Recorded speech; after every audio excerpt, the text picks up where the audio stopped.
नमस्कार, मैं हूं अनामिका धीमान। लिविंग इंडिया देख रहे सभी दर्शकों का स्वागत है। इस बार होली का त्योहार खास रहने वाला है क्योंकि 3 मार्च को होली के दिन ही चंद्र ग्रहण लग रहा है। ऐसे में सवाल उठ रहा है कि क्या चंद्र ग्रहण का होली के पर्व पर कोई असर पड़ेगा। यह पूर्ण चंद्र ग्रहण होगा जिससे आम भाषा में ब्लड मून भी कहा जाता है, क्योंकि इस दौरान चंद्रमा लाल रंग का दिखाई देता है। ग्रहण फाल्गुन पूर्णिमा के दिन लगेगा, जिस कारण इसका धार्मिक महत्व भी और भी ज्यादा बढ़ चुका है। भारत में यह ग्रहण शाम के समय आंशिक रूप से दिखाई देगा। हालांकि अलग अलग क्षेत्रों में इसकी दृश्यता ज्यादा दिखाई देगी। वैज्ञानिकों के अनुसार चंद्र ग्रहण तब लगता है जब पृथ्वी, सूर्य और चंद्रमा के बीच में यह आ जाता है और पृथ्वी की छाया चंद्रमा पर पड़ती है। तो 3 मार्च को आसमान में यह खास नजारा देखने को मिलेगा। लेकिन सबसे बड़ा सवाल यह है कि होली के दिन यह चंद्र ग्रहण लग रहा है, क्या कुछ असर इस दौरान होने वाला है? क्या आपके शहर में यह चंद्र ग्रहण दिखाई देगा?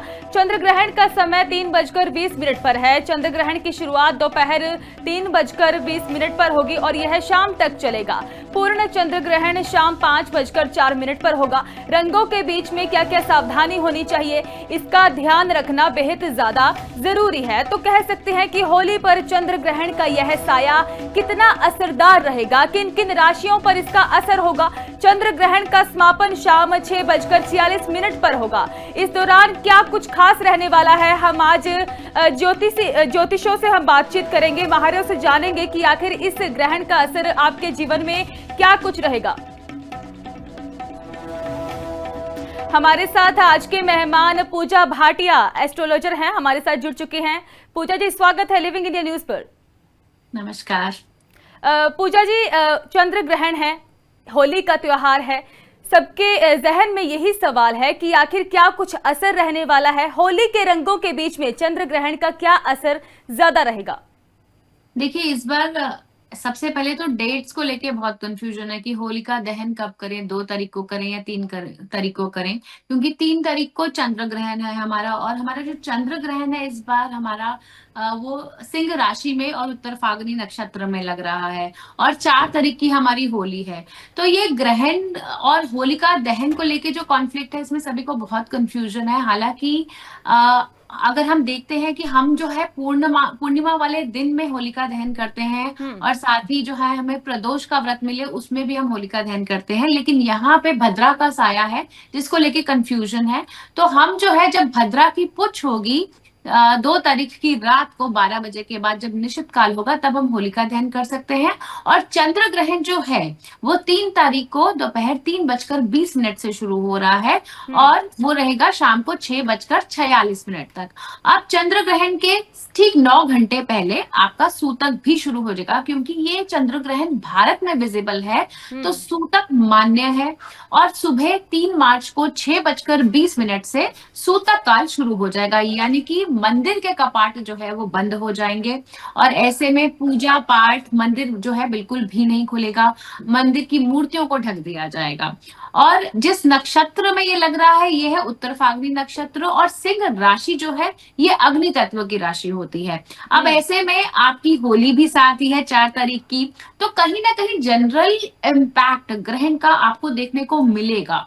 जिन राशियों में लग रहा है, जो राशियां प्रभावित है, देखिए एक तो सिंह राशि में ये ग्रहण लग रहा है तो सिंह राशि पे इसका मेजर इम्पैक्ट देखा जाएगा, क्योंकि सिंह राशि के स्वामी जो है सूर्य और साथ में जो कर्क राशि है, कर्क राशि के स्वामी चंद्रमा, क्योंकि चंद्र ग्रहण ही है। तो ये दोनों राशियां मेजरली इम्पैक्टेड रहने वाली है। साथ ही कुंभ राशि, क्योंकि राहु केतु एक्सिस में आ रही है तो कहीं ना कहीं कुंभ राशि के लोगों पे भी इसका एक जनरल इम्पैक्ट रहेगा। हालांकि घबराने की जरूरत नहीं है। देखिए, चंद्र ग्रहण जब भी आता है तो बेसिकली चंद्रमा क्या होता है, चंद्रमा मन सो जाता है, मन का कारक है चंद्रमा। तो कहीं ना कहीं anxiety, feeling of losing something या फिर फोबियाज, ठीक है, और एक अजीब सी इरिटेशन लेवल आप देखेंगे अभी कुछ दिनों में ना लोगों को बहुत इरिटेट सा फील होगा, एंजाइटी लेवल उनका बढ़ जाएगा, क्योंकि चंद्रमा कहीं ना कहीं मानसिक स्थिति को इम्पैक्ट करता है। तो एक जनरल इम्पैक्ट राशियों पे रहेगा। ओवरऑल कई राशियों के लिए लाभदायक भी है, जैसे वृषभ राशि के लिए ये बहुत लाभदायक है, मिथुन राशि के लिए बहुत लाभदायक है, तुला राशि के लिए बहुत अच्छा है। जी। तो घबराने की जरूरत नहीं है। होली का पर्व तो, ग्रहण तो निकल जाएगा, होली जब हम मनाएंगे रंगों वाली होली, तब तक तो हमारा ग्रहण निकल ही जाएगा। हम्म। एक जनरल इम्पैक्ट रहेगा जिसको हम समाधान से और लेकिन रेमेडीज। पूजा जी, सूतक की बात की गई थी, आपने जानकारी दी है कि 9 घंटे पहले ही सूतक लग जाएगा। होलिका जी दहन भी है, लोग पूजा करते हैं, पूजा पाठ किया जाता है। इस दौरान क्या कुछ ध्यान रखने की ज्यादा जरूरत है और सूतक का असर इसमें पूजा पाठ में देखने को मिलेगा? जी बिल्कुल, देखिए सूतक का असर बिल्कुल है, क्योंकि ग्रहण जो है भारत में विजिबल है, तो हम्म। सूतक के सभी रूल मान्य रहेंगे यहाँ पे। सूतक के समय में मंदिरों के कपाट बंद हो जाते हैं। अगर आप गर्भवती हैं, अगर आप बीमार हैं, तो आप बिल्कुल भी घर से बाहर ना निकलें, ठीक है। और आप अपने खाने के पत्ते में तुलसी दल डाल के रखें, क्योंकि ग्रहण 3:20 से शुरू होके 6:47 तक है। तो इस 3.5 घंटे की अवधि में हो सके तो खाना पीना आप अवॉइड कीजिए, सिर्फ मंत्रोच्चारण कीजिए। जितना आप मंत्रोच्चारण करेंगे उतना आपका पॉजिटिविटी बढ़ती जाएगी। देखिए ग्रहण का समय ऐसे होता है जिसमें आप कोई भी मैनिफेस्टेशन करते हैं ना, वो आपकी 1000 गुना ज्यादा फल देती है आपको। तो ओवरऑल ये जो समय है, बस आप मानसिक जाप करते रहिए। गर्भवती महिलाओं को किसी भी सुई धागे या कैंची का काम नहीं करना है, हम्म। घर से बाहर नहीं निकलना है, क्योंकि कहीं ना कहीं ये इम्पैक्ट देता है। रेडिएशंस ऐसी होती हैं जो नेगेटिव इम्पैक्ट गर्भस्थ शिशु के ऊपर पड़ता ही है इसका असर। ओवरऑल आप आत्मचिंतन करते रहिए, मैनिफेस्टेशंस करते रहिए, बाहर ना निकलिए। अगर आप वृद्ध हैं, आप बच्चे हैं, आप भूख मतलब नहीं रोक सकते हैं, तो खाने के पत्ते में सूतक काल से पहले तुलसी दल डाल के रखिए, और आप थोड़ा हल्का भोजन रखिए और मेडिटेशन कीजिए। ये आपके लिए बेस्ट रेमेडी होती है ग्रहण के दौरान पे। उपाय की बात की जाए, आपने राशियों का बताया कि किन किन राशियों पर ज्यादा असर हो सकता है। जैसे कि आपने बताया एंजाइटी हो सकती है, नेगेटिविटी आ सकती है, लेकिन ये चीज नहीं होनी चाहिए। इससे क्या उपाय किए जा सकते हैं जिससे कि चारों तरफ पॉजिटिविटी हो? देखिए जब भी ग्रहण होता है ना, तो एक general phobia, impact, negativity, anxiety सभी को रहती है। लेकिन जिन लोगों की कुंडली ग्रहण योग की पत्रिका है, या जिन लोगों की कुंडली में राहु केतु चंद्रमा की दशाएं चल रही हैं, उनको इम्पैक्ट ज्यादा फील होगा। तो ऐसे में एंजाइटी और फोबिया से आपको बचने के लिए क्या करना है? देखिए चंद्र ग्रहण है, तो चंद्रमा के मंत्रों का उच्चारण कीजिए, ओम हम्म। नमः शिवाय की चैंटिंग कीजिए, ओम सोम सोमाय नमः का मंत्र का जाप कीजिए। आप जो है पानी पीते हैं, तो पानी को एट्यून करके आप पानी के गिलास को हाथ में लीजिए, 5 बार ओम नमः शिवाय बोलिए, या जिस भी भगवान को आप मानते हैं उन भगवान के मंत्रों का उच्चारण करके वो एट्यून वाटर जो है आप ग्रहण करेंगे। तो देखिए हमारी बॉडी में 70% जो है वाटर होता है, जल होता है। जी। तो अभिमंत्रित पानी जब हम पियेंगे, तो कहीं ना कहीं मानसिक शांति भी हमें मिलेगी, हम पॉजिटिव भी फील करेंगे। और हो सके तो जितना मेडिटेशन करें, मौन धारण करें, बिना बात पे किसी से भी ना उलझे। क्योंकि देखिए अग्नि तत्व राशि सिंह राशि है, इसमें जब ग्रहण लग रहा है ना, तो एक अजीब सा एग्रेशन सबको देखने को मिलेगा। जी। और ये बहुत ही जनरल इफेक्ट रहेगा। आप देखिए इवन ग्लोबल लेवल पे भी 15 दिनों के बीच में जो ग्रहण लगा है, अभी 15 दिन पहले सूर्य ग्रहण लगा था और अब चंद्र ग्रहण लगा है, आप देखिए ग्लोबल लेवल पे भी कितना इम्पैक्ट इसका पड़ गया है। और अभी जो है मंगल भी राहु के साथ है, जो हम्म। कहीं ना कहीं अंगारक योग बना रहा है। तो ओवरऑल मन को शांत रखिए, जिस भी भगवान को मानते हैं उनकी चैंटिंग करते रहिए, और कोशिश कीजिए कि कम बात करें, अपना काम करते रहें, और अपने गोल्स के बारे में सोचते रहें और मैनिफेस्ट करते रहें, वो बेस्ट है आपके लिए। किस तरह का ये जो चंद्र ग्रहण होगा, किस तरह का रहने वाला है, कहाँ दिखाई देगा, किस तरह इसे देख सकते हैं, इसको लेकर कुछ जानकारी लोगों के लिए। और देखिए कितने समय तक चंद्र, यह रहने वाला है, विजिबल कितने समय तक रहेगा? जी देखिए चंद्र ग्रहण दोपहर को 3:20 पर शुरू होगा और शाम के 6:47 पर रहेगा। क्योंकि इंडिया में दिन होगा उस समय पे, तो हम्म। हमें शुरू के चरण देखने को नहीं मिलेंगे, हमें अंतिम चरण ही देखने को मिलेगा। क्योंकि चंद्र उदय का समय इंडिया में 6:25 का है, तो एंड के 15-20 मिनट ही इंडिया में इसका अंतिम चरण ही हम देख पाएंगे।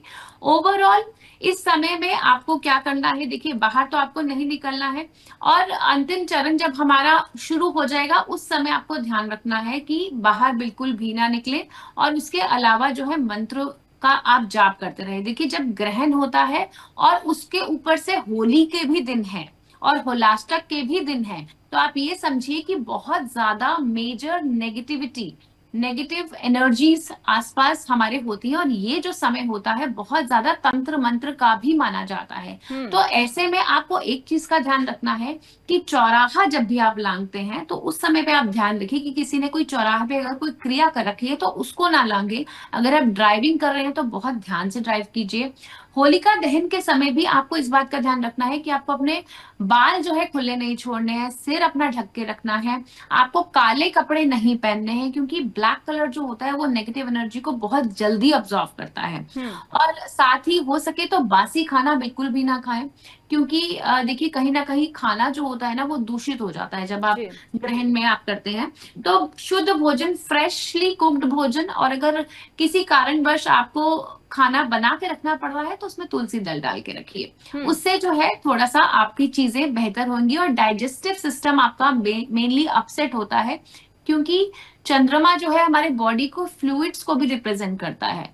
तो इसीलिए हल्का खाना रखें, बहुत ज्यादा ओवर ईटिंग ना करें, और ग्रहण के जो 3.5 घंटे हैं हमारे 3:20 से लेकर 6:47, उस समय पे आप खाना पीना अवॉइड करें। लेकिन उस दिन होली भी है और लोग ज्यादातर रंगों के साथ खेलते हुए नजर आते हैं पूजा जी, तो लोगों में काफी उत्साह होता है, खुशी का माहौल होता है, लेकिन ऐसे भी क्या ये रोका जा सकता है कि वो घर से बाहर ना निकले, इन सब चीजों का ध्यान रखे? क्योंकि किसी को ध्यान नहीं रहता होली खेलते वक्त, रंगों का त्योहार है, 1 साल बाद सामने आता है, तो इस चीज का थोड़ा ध्यान रखने में क्या उनको सावधानी बरतनी चाहिए? देखिए, रंगों वाली होली तो हमारी इस बार 4 तारीख की है और ग्रहण हमारा 3 तारीख का है, और होलिका दहन में कंफ्यूजन है कि वो 2 को मनाए या 3 को मनाए। तो 2 तारीख को हम होलिका दहन करेंगे रात्रि के समय, रात को 12 बजे के बाद, यानी कि 3 की सुबह जब हो जाएगी और रात के 2 तारीख के बज जाएंगे, तब हमारा होलिका दहन का मुहूर्त है, क्योंकि उस टाइम पे भद्रा की पुच्छ होगी। तो पुच्छ में हमारे शास्त्रों के हिसाब से हम होलिका दहन कर सकते हैं, क्योंकि पूर्णिमा तिथि भी हमें मिल रही है, हमें प्रदोष काल भी मिल रहा है, और भद्रा पुच्छ का निवारण भी हमें मिल रहा है। तो 2 तारीख को होलिका दहन होगा। 3 तारीख को ग्रहण की वजह से होली का रंगों का उत्सव नहीं मनाया जाएगा, होली का रंगों का उत्सव 4 तारीख को मनाया जाएगा। तो ओवरऑल 3 तारीख को हमारे ग्रहण के समय में हमें बाहर नहीं निकलना है। जो मैंने आपको सावधानियां बताई हैं वो सावधानियां आपको बरतनी है। होलिका दहन में पूजा की जाती है, इसका कोई शुभ मुहूर्त जो दे सकता है कि आप इस मुहूर्त पे पूजा कर सकते हैं? क्योंकि लोग अक्सर ही शुभ मुहूर्त का इंतजार करते हैं और पता लगाना चाहते हैं कि आखिर किस मुहूर्त में होलिका दहन में पूजा की जाती है। ये देखिए, होलिका दहन जैसे कि मैंने बताया कि 2 मार्च की रात को हमारा होगा, जब हमारा भद्रा की पुच्छ होगी, तो वो रात के 12 बजे के बाद हमारा निषिद्ध काल है। तो 12 बजे से लेकर 2:25 तक आप जो है होलिका दहन का शुभ मुहूर्त है, उस मुहूर्त में आप होलिका दहन कीजिए। देखिए, होली का दहन जो अवसर होता है, ये सिर्फ एक त्योहार की तरफ मत लीजिए, इसको आप एक तरह से इस तरीके से लीजिए कि आप अपने अंदर की नेगेटिविटी, अपने आसपास की नेगेटिविटी को आप खत्म कर रहे हैं। क्योंकि अगर हम धार्मिक दृष्टिकोण से देखते हैं तो होली का जो पर्व है ना, ये एक तरह से बुराई पर अच्छाई की जीत का प्रतीक माना जाता है। जिस तरह से प्रहलाद जो है भगवान का, विष्णु जी के बहुत बड़े उनका स्मरण करते थे, लेकिन उनके जो पिता जो थे हिरण्यकश्यप, उनको ये चीज पसंद नहीं थी, तो उन्होंने होलिका को बोला कि आप इन्हें लेके अग्नि पे बैठ जाओ ताकि प्रहलाद जो है जल जाए। लेकिन भगवान विष्णु की कृपा से प्रहलाद जो थे वो बच गए और होलिका जो थी वो जल गई थी। तो यहाँ पे आप देखिए, ये आस्था का भी एक त्योहार है। आप अपनी लाइफ को वापस से एक बार रीसेट कर सकते हैं। इस बार अगर आप होली खेल रहे हैं तो अपने आप से एक सेल्फ इंट्रोस्पेक्शन कीजिए, क्योंकि देखिए ये जो है यहाँ पे ग्रहण भी है, तो एक सेल्फ इंट्रोस्पेक्शन का दिन होता है जहाँ पे आप ये समझिए कि क्या आप वाकई होली में जब आप होली का दहन कर रहे हैं तो आप आस्था के साथ उसको वास्तविक रूप में अपना रहे हैं या नहीं अपना रहे हैं, क्योंकि हम नेगेटिविटी बर्न करते हैं उस टाइम पे। तो जितने भी हमारे नेगेटिव विकार हैं, काम क्रोध मोह लोभ, क्या हम उसको वाकई होलिका दहन की अग्नि में जला रहे हैं, या सिर्फ हम एक सेरेमनी कर रहे हैं कि हमने होलिका के चक्कर काट लिए और हमने सब कर लिया। का मेन पर्पस ये होता है कि हम अपनी सब नेगेटिविटी को उसमें जलाकर भस्म कर दें। जी। तो ओवरऑल ये मेन होली का उत्सव होता है। और साथ ही रंगों का त्योहार ये होता है कि क्या हम अपनी जिंदगी में वापस वैसे खूबसूरती ला सकते हैं, ये सेल्फ इंट्रोस्पेक्शन हमें करनी है होली के दिन के लिए। तो सिर्फ एक त्योहार की तरह ना मनाइए, अपनी एक आस्था और एक अपनी लाइफ को वापस रीसेट बटन दबाने का ये बहुत सही समय है होली का। और जी। उपायों की यदि हम बात करते हैं तो आप देखिए, अगर आपको बहुत ज्यादा नेगेटिविटी फील हो रही है, अगर आपको लगता है घर में हर वक्त लड़ाई झगड़े ही होते रहते हैं, कुछ ना कुछ कहीं भी स्टेबिलिटी नहीं है, तो आप जो है होलिका दहन के बाद जो होली की भस्म होती है उसको लाकर आप अपने घर के चारों कॉर्नर्स पे अगर आप थोड़ा सा छिड़क देंगे तो इससे घर के वास्तु दोष भी दूर होते हैं और आपके घर की नकारात्मक ऊर्जाएं भी खत्म होती हैं। अगर आपको लगता है बिजनेस में तरक्की नहीं हो रही है, क्लाइंट्स नहीं आ रहे हैं, तो आप होलिका दहन के अगले दिन आप राख लेकर आइए और उस राख को एक सिरेमिक बाउल में रखिए और साथ में आप खड़ा नमक, जो समुद्री नमक होता है, वो रखिए और थोड़ी सी सरसों डाल दीजिए और अपनी शॉप की एंट्रेंस में कहीं छुपा के रख दीजिए। आप देखिए जितनी भी नेगेटिविटी है, जितने भी ऑब्स्टेकल्स हैं आपके बिजनेस के, वो दूर हो जाएंगे और साथ ही आपको नए क्लाइंट्स भी मिलना शुरू हो जाएंगे। जी। पूजा जी, बात की गई है असर की, किन राशियों पर असर होगा, लेकिन सबसे अहम यहाँ पर यह भी जानना जरूरी है कि आखिर किन राशियों के लिए यह ग्रहण अच्छा होगा। क्योंकि जब हमने पिछले समय में बात की थी सूर्य ग्रहण की, तो जहां 5 राशियों पर असर दिखाई दिया तो कुछ राशियों के लिए अच्छा भी साबित हुआ, जैसे कि आपने जानकारी दी है उसकी। तो ऐसी कौन सी राशियां हैं जिनके लिए काफी शुभ होने वाला है? देखिए, वृषभ राशि के लिए काफी शुभ रहने वाला है ये ग्रहण। मिथुन राशि के लिए काफी शुभ रहेगा। तुला राशि के लिए अच्छा है। मकर राशि के लिए अच्छा है। इन 4 राशियों के लिए तो काफी अच्छा है। और अगर मैं बोलूं कि खराब किन किन राशियों के लिए है, तो वो कर्क राशि के लिए खराब है थोड़ा सा, और साथ में सिंह राशि के लिए खराब है, कुंभ राशि के लिए खराब है।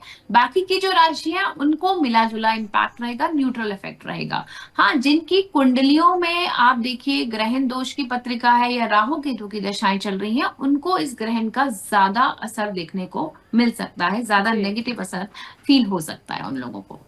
ठीक है पूजा जी, बहुत बहुत धन्यवाद, आपने हमारे साथ जानकारी साझा की है। तो होली पर ग्रहण है और इस दौरान पूजा भाटिया की ओर से अहम जानकारी हमें दी गई है।